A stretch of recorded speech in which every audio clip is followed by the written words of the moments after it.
15 रमज़ानुल मुबारक है और आज हम जिस हस्ती, जिस पाक और नेक शख्स की सीरत सुनने के लिए यहाँ बैठे हैं, वो सबको मालूम है कि आज नवासा रसूल, बेटा शेर खुदा हज़रत अली रज़ी अल्लाह ताला अन्हो और हज़रत फ़ातिमा रज़ी अल्लाह ताला अन्हा, हज़रत इमाम हसन मुज्तबा रज़ी अल्लाह ताला अन्हो की आज यौम विलादत है। और आज की जो मुख्तसर सी नशिस्त है, इसमें आज इंशाअल्लाह अज़्ज़ा वजल हज़रत इमाम हसन मुज्तबा रज़ी अल्लाह ताला अन्हो के बारे में सुनने की सआदत हासिल करेंगे कि आप 15 रमज़ानुल मुबारक 3 हिजरी में आप पैदा हुए। और आप जब पैदा हुए तो हज़ूर अकरम सल्लल्लाहु अलैहि वसल्लम को अपने नवासे की पैदाइश की ख़बर मिली, तो आप वह हज़रत सैयदा तय्यबा ताहिरा रज़ी अल्लाह ताला अन्हा के घर में तशरीफ़ लाए। तो हज़रत मौलाए कायनात ओ तय्यबा ताहिरा बीबी फ़ातिमा रज़ी अल्लाह ताला अन्हा को अपने बेटे के पैदाइश की मुबारकबाद पेश की।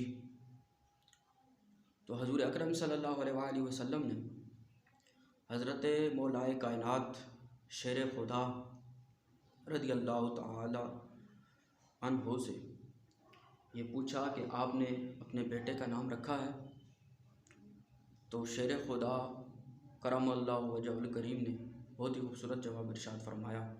आपने फरमाया, ए अल्लाह के रसूल, आपके होते हुए हमारी क्या मजाल है, आप मुख्तार कुल हैं, आप जो नाम इरशाद फरमाएंगे तो इंशाअल्लाह वही हम अपने बेटे का नाम रखेंगे।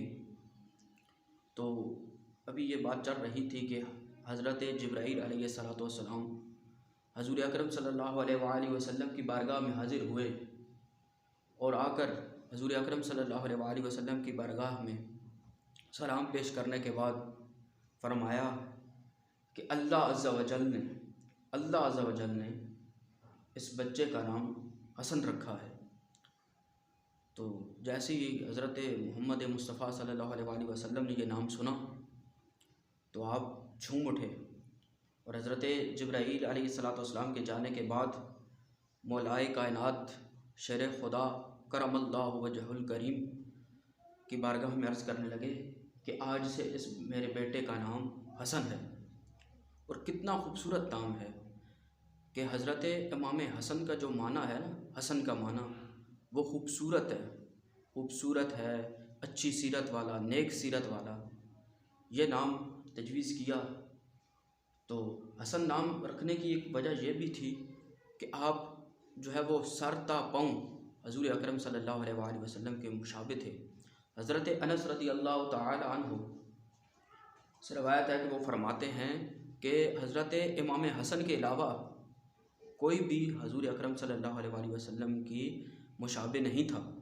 सिर्फ़ और सिर्फ हज़रत इमाम हसन को ये फ़जीलत हासिल थी कि आप सरता पाँव हज़रत इमाम हसन रज़ी अल्लाह ताला अन्हु जो है वो हज़ूर अकरम सल्लल्लाहु अलैहि वसल्लम के मुशाबे थे। और आगे चलिए, आपकी जो कुनियत थी वो अबू मोहम्मद थी और आप अपनी इस कुनियत पर बड़ा फ़ख्र फरमाते थे। और इस कुनियत पर फ़ख्र फरमाने की वजह भी बहुत बड़ी थी। आप फरमाते थे कि जो अबू मोहम्मद कुनियत है, ज़माना जाहिलियत से लेकर अभी तक किसी की ये कुनियत नहीं है। और ये मुझे मेरे नाना हज़रत मोहम्मद मुस्तफ़ा सल्लल्लाहु अलैहि वसल्लम ने मुझे जो है वो एजाज़ी तौर पर अता फ़रमाई है। इसीलिए आप अपनी इस कुनियत पर बड़ा फ़ख्र फरमाते थे। आगे चलिए, तो आपके अलक़ाबात तो बहुत सारे थे, बहुत अलक़ाबात से आपको नवाजा गया और बहुत सारे अलक़ाबात से आपको पुकारा जाता था, जिनमें से चंद मैं ज़िक्र करता हूँ कि आपका लक़ब जो था वो अमीन भी था, आपका लक़ब सैयद भी था, आपका लक़ब मुज्तबा भी था। आपका लक़ब जो है वो रेहानतुर रसूल यानी जो है वो हजूर अकरम सल्लल्लाहु अलैहि वसल्लम का फूल भी था। आगे चलिए, तो जब आपकी पैदाइश हुई तो ये सारे मामलात जो हैं वो होते हैं कि जब वो बच्चा पैदा होता है उसके बाद जो है वो उसकी जो है वो सर के बाल भी उतारे जाते हैं, ख़तना भी किया जाता है। तो हज़रत इमाम हसन रदी अल्लाह ताला अन्हो को इसमें भी एजाज़ हासिल है कि आप रदी अल्लाह ताला अन्हो का जो सर के बाल हैं वो भी हजूर अकरम सल्लल्लाहु अलैहि वसल्लम ने मुड़वाए हैं। यानी 7 दिन बाद जो होता है ना, वो भी हजूर अकरम सल्लल्लाहु अलैहि वसल्लम ने मुड़वाए हैं। और उसके बाद हजूर अकरम सल्लल्लाहु अलैहि वसल्लम ने अकीक़ा भी आप रदी अल्लाह ताला अन्हु का फ़रमाया है। और जितने बाल होते हैं ये तो अभी भी मशहूर है कि वो जितने बाल होते हैं उतनी चांदी जो है वो सदका खैरात करते हैं। तो आप रदी अल्लाह ताला अन्हु को ये भी फजीलत हासिल है कि जो आप रदी अल्लाह ताला अन्हु के बाल मुबारक थे, उनको जब तोला गया तो वो जो चांदी थी वो भी जो सदका की वो हजूर अकरम सल्लल्लाहु अलैहि वसल्लम ने की थी। आपके तो माशाल्लाह ज़िंदगी सीरत पढ़ कर देखी जाए, क्योंकि नवासे रसूल थे, तो हर बात हमारे लिए मशाअल राह है। लेकिन जो है उसमें से मैं कुछ चंद एक जो है वो आपके सामने रखूँगा कि हज़रत इमाम हसन रज़ी अल्लाह ताला अन्हु के बारे में हजूर अकरम सल्लल्लाहु अलैहि वसल्लम ने इरशाद फरमाया कि ये दोनों बेटे यानी हज़रत इमाम हसन बड़े थे और हज़रत इमाम हुसैन छोटे थे, ये मेरे दोनों बेटे जन्नती नौजवानों के सरदार हैं। और एक और दूसरी जगह इरशाद फरमाया कि हज़रत इमाम हसन रज़ी अल्लाह ताला अन्हु के पास बड़ा इल्म और बुर्दबारी था, यानी आपके पास इल्म और बुर्दबारी भी था। और आप इतनी इबादत फरमाते यहाँ तक कि फ़जर की नमाज के बाद आप बैठ जाते, तिलावत कुरान पाक करते, तस्बीहात पढ़ते, फिर इशराक़ो चाश्त की नमाज तक ये अमल जारी रखते, फिर इशराक़ो चाश्त पढ़ते, फिर आप रज़ी अल्लाह ताला अन्हु मुसल्ले रसूल को बिछा कर ऊपर बैठ के आप जो है वो मुलाकात भी इसी हालत में फ़रमाते थे। तो आप रज़ी अल्लाह ताला अन्हु ने हज़ूर अकरम सल्लल्लाहु अलैहि वसल्लम का जो दौर है वो तकरीबन 7 साल पाया कि आप रज़ी अल्लाह ताला अन्हु की 7 साल उम्र थी। तो हज़ूर अकरम सल्लल्लाहु अलैहि वसल्लम जो है इस दुनिया से पर्दा फरमा गए थे। फिर आपकी ये फजीलत थी। और फिर देखिए कि सहाबा कराम रज़ी अल्लाह ताला अन्हु आप रज़ी अल्लाह ताला अन्हु से कितनी मोहब्बत फरमाते थे कि एक मरतबा माल गनीमत आ गया। माल गनीमत उसको कहते हैं कि जो जंग फ़तह की हो उससे जो माल हासिल हुआ हो उसको माल गनीमत कहते हैं। तो जब माल गनीमत आ गया हज़रत उमर फ़ारूक रज़ी अल्लाह ताला अन्हु के पास, तो वो मरातब के हिसाब से यानी जो मुहाजिरीन थे उनको उस हिसाब से यानी सअदा दिया जाता था। फिर जो है वो फ़तह मक्का, फ़तह कुरैश जितने भी फ़तह हुई हैं उनके मुताबिक दिया जाता था। तो आप रज़ी अल्लाह ताला अन्हु यानी हज़रत उमर फ़ारूक रज़ी अल्लाह ताला अन्हु आपकी बारगाह में जो है वो माल गनीमत आया, आप तकसीम फरमा रहे हैं, जिसमें आपके बेटे भी हैं, हज़रत उमर फ़ारूक रज़ी अल्लाह ताला अन्हु के बेटे भी हैं।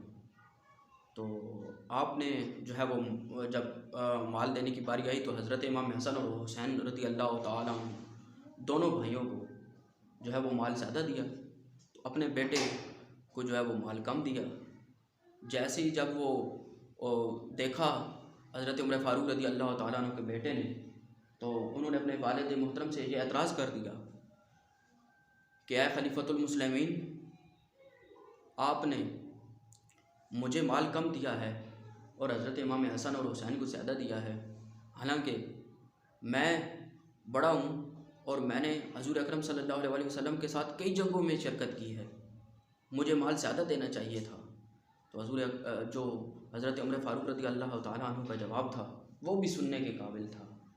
आपने इरशाद फरमाया, ऐ मेरे बेटे, तू हज़रत इमाम हसन और हुसैन जैसा बाप ले आ, तो हज़रत इमाम हसन और हुसैन जैसा जो है वो बाप ले आ तू हज़रत इमाम हुसैन व हसन जैसा वो जो है वो नाना लेहा, तू हज़रत इमाम हसन और हुसैन जैसी जो है उनकी जो माँ है ऐसी माँ लेहा, जो हज़रत इमाम हसन और हुसैन की नानी है ऐसी नानी ले आ, तो मैं तुझे माल इतना दे दूँगा।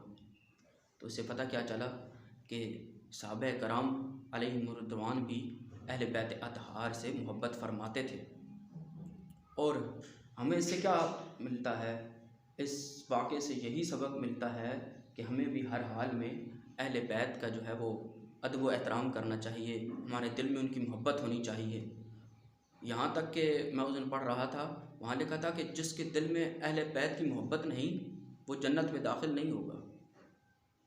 तो देख लीजिए, अपने ऊपर गौर कर लीजिए कि क्या हम भी उन बदबख्तों में से तो नहीं जो कि माज़अल्लाह अहले बैत अतहार अलैहिम रिदवान के ऊपर जो है वो उंगलियां उठाते हैं, उनके बारे में एतराज़ वारिद करते हैं। तो अगर हैं तो हमें इन वाक़यात को जो है वो समझ कर जो है वो अपनी ज़िंदगी को संवारने की कोशिश करनी चाहिए।